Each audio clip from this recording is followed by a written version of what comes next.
A moment after breaking into her room, Zora had shoved a gun in her face and produced a note that Dorothy seemed to have written herself, coaxing Ash to this very spot, at midnight, so that she could... Dorothy's eyes drifted back to the blood on the water.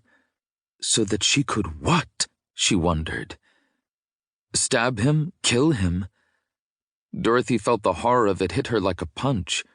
She knew in her heart that she would never do that. Even after Mac Murphy had put a bounty on Ash's head, blaming him for Roman's death, the only thing Dorothy had cared about was finding Ash and warning him. None of this made any sense.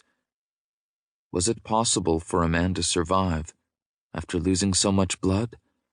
Or was she fooling herself, thinking there was any chance that Ash could still be alive?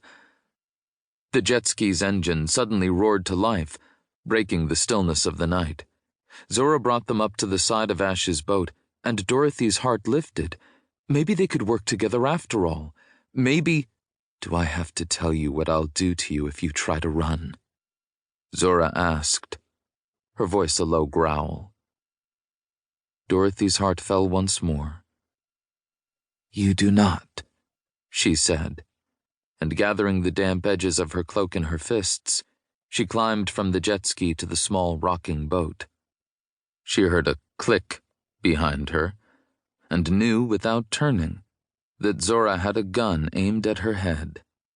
Again. The back of her neck prickled. You would do the same if you were in her position, she reminded herself. Zora had every right to be cautious. For the last year, Dorothy had been working against her and the rest of the Chronology Protection Agency, trying to steal the secrets of time travel out from under their noses.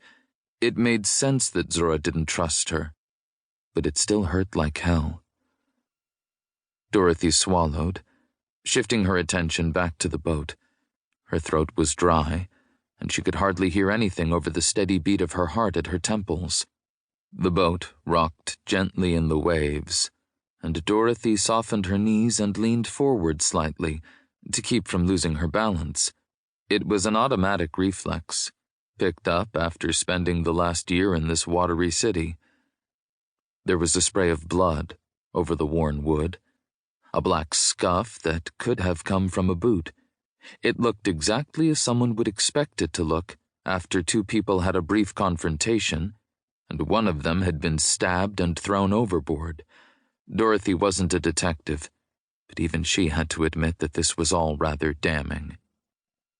She released a heavy sigh, tears clogging up her throat.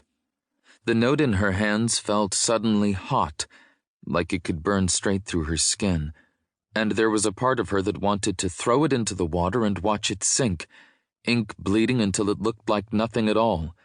None of this made sense. It was like a riddle without any answer, and yet Dorothy kept staring at the scene, hoping that something would jump out at her, tell her what had really happened. She couldn't have done this. She was being set up, somehow, made to take the fall for someone else's crime. But who could possibly benefit from that? And why? Her boot knocked against something hard, which skittered across the bottom of the ship. Dorothy frowned and crouched lower. It was a gun, and not just any gun.